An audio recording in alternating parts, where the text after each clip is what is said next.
Hi, welcome back to the Bible in a Year Live Chronological Project. Today is week 36, day 5, and we're beginning a new book today. We begin the book of Lamentations.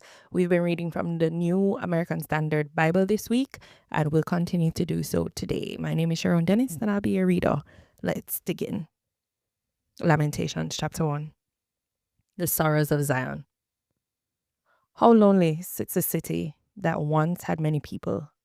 She has become like a widow who was once great among the nations. She who was a princess among the provinces has become a forced laborer. She weeps bitterly in the night, and her tears are on her cheeks. She has no one to comfort her among all her lovers. All her friends have dealt treacherously with her. They have become her enemies. Judah has gone into exile out of affliction and harsh servitude. She lives among the nations, but she has not found a resting place. All those who pursued her have overtaken her in the midst of distress. The roads of Zion are in mourning, because no one comes to an appointed feast. All her gates are deserted. Her priests groan. Her virgins are worried. And as for Zion herself, it is bitter for her. Her adversaries have become her masters. Her enemies are secure, for the Lord has caused her grief because of the multitude of her wrongdoings. Her little ones have gone away as captives led by the enemy. All of her splendor is gone from the daughter of Zion. Her leaders have become like deer that have found no pasture, and they have fled without strength from the pursuer. In the days of her affliction and homelessness, Jerusalem remembers all her treasures that were hers since the days of old, when her people fell into the hand of the adversary and no one helped her. The adversaries saw her, they laughed at her ruin. Jerusalem sinned greatly, therefore she has become an object of ridicule. All who honored her despise her, because they have seen her nakedness. Even she herself groans and turns away. Her uncleanness was in her garment's seams. She did not think of her future.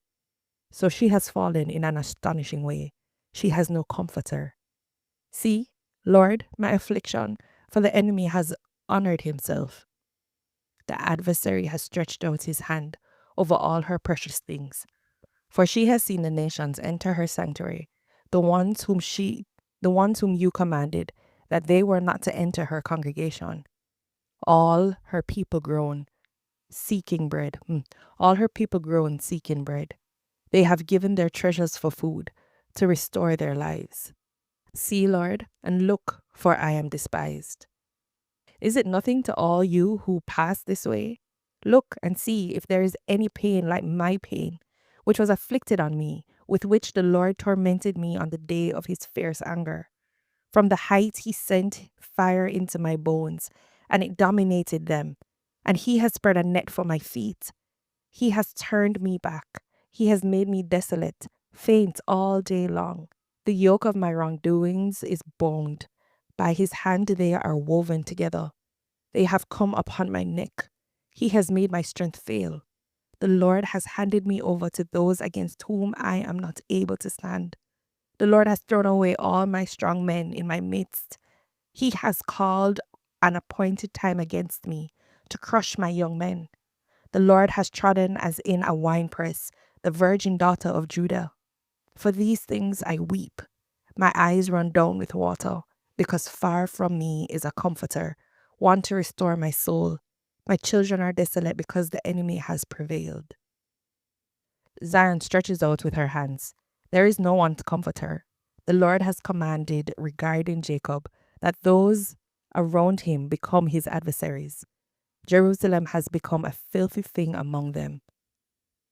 The Lord is righteous, for I have rebelled against his command. Hear now, all peoples, and see my pain. My virgins and my young men have gone into captivity. I called to my lovers, but they deserted me. My priests and my elders perished in the city, while they sought food to restore their strength themselves.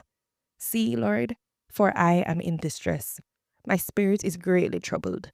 My heart is overturned within me, for I have been very rebellious. In the streets the sword has made women childless. In the house it is like death. They have heard that I groan. There is no one to comfort me. All my enemies have heard of my disaster.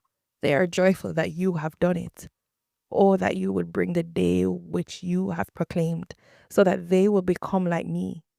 May all their wickedness come before you, and deal with them just as you have dealt with me, for all my wrongdoings. For my groans are many, and my heart is faint.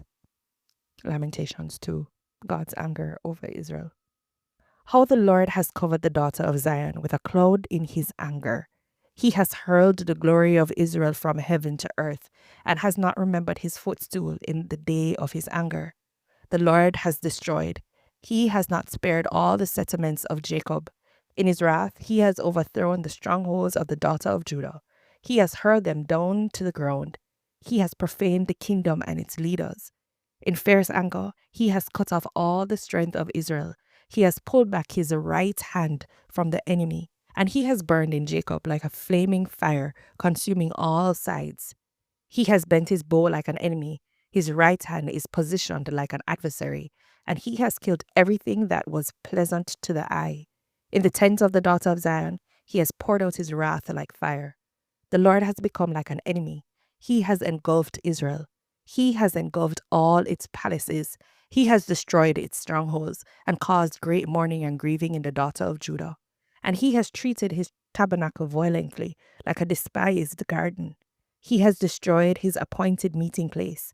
The Lord has caused the appointed feast and Sabbath in Zion to be forgotten, and he has despised king and priest in the indignation of his anger.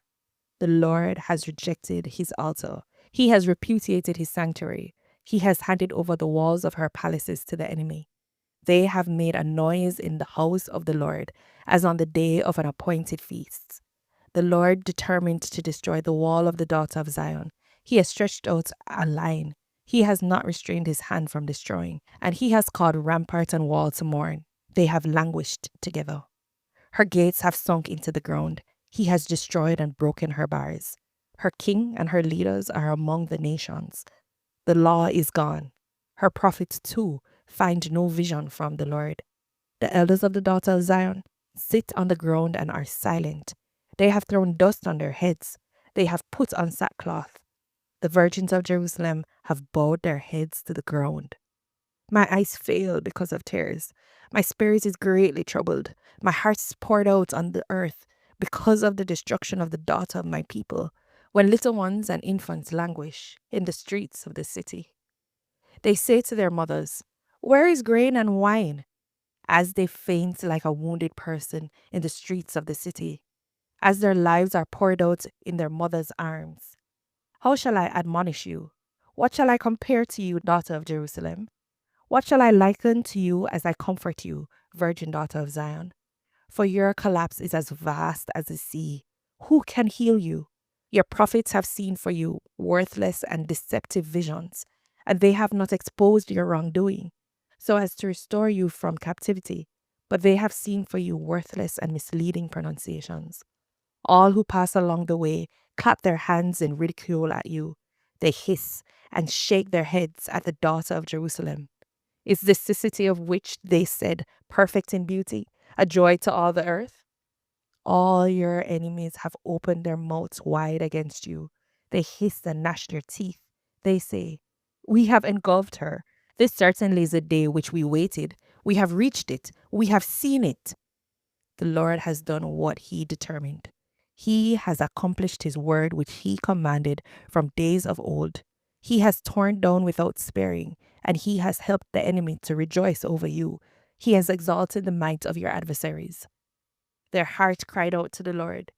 You wall of the daughter of Zion, let your tears stream down like a river day and night. Give yourself no relief. Let your eyes have no rest. Arise, whimper in the night. At the beginning of the night watches, pour out your heart like water before the presence of the Lord. Raise your hands to him for the life of your little ones, who languish because of hunger at the head of every street. See, Lord, and look. See, Lord, and look. With whom have you dealt this way? Should women really eat their children, the little ones who were born healthy? Should priests and prophets really be killed in the sanctuary of the Lord? On the ground in the streets lie young and old. My virgins and my young men have fallen by the sword. You have put them to death on the day of your anger. You have slaughtered without sparing. You called as on the day of an appointed feast, my terrors on every side, and there was no one who survived or escaped on the day of the Lord's anger. As for those whom I brought forth healthy and whom I raised, my enemies annihilated them. Lamentations chapter 3. Jeremiah shares Israel's misery. I am the man who has seen misery because of the rod of his wrath. He has driven me and made me walk in darkness and not in light. Indeed, he has turned his hand against me repeatedly all the day. He has consumed my flesh and my skin. He has broken my bones. He has besieged and surrounded me with bitterness and hardship. He has made me live in dark places like those who have long been dead. He has walled me in so that I cannot go out. He has made my chains heavy. Even when I cry out and call for help, he shuts out my prayer. He has blocked my ways with cut stones. He has twisted my paths. He is to me like a bear lying in wait, like a lion in secret places. He has made my ways deviate and torn me to pieces. He has made me desolate. He bent his bow and took aim at me as a target for the arrow. He made the arrows of his quiver enter my inward parts. I have become a laughing stock to all my people, their song of ridicule all the day. He has filled me with bitterness. He has made me drink plenty of wormwood. He has also made my teeth grind with gravel. He has made me cower in the dust. My soul has been excluded from peace. I have forgotten happiness. So I say, my strength has failed, and so has my hope from the Lord. Hope of relief in God's mercy. Remember my misery and my homelessness, the wormwood and bitterness. My soul certainly remembers and is bent over within me. I recall this to my mind, therefore I wait. The Lord's acts of mercy indeed do not end, for his compassions do not fail. They are new every morning.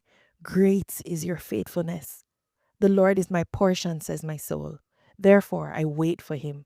The Lord is good to those who await him, to the person who seeks him. It is good that he waits silently for the salvation of the Lord. It is good for a man to bear the yoke in his youth. Let him sit alone and keep quiet, since he has laid it on him. Let him put his mouth in the dust. Perhaps there is hope.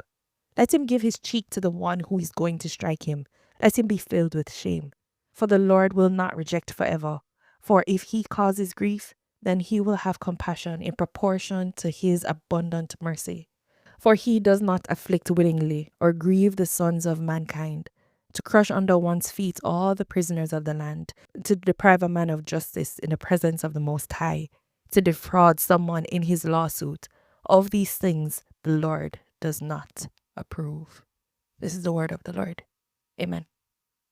Remember, you can check out our website for details about our projects. And also you can join us on Sunday evenings at 6:30 p.m. on Zoom live, where we discuss the week's readings. Blessings.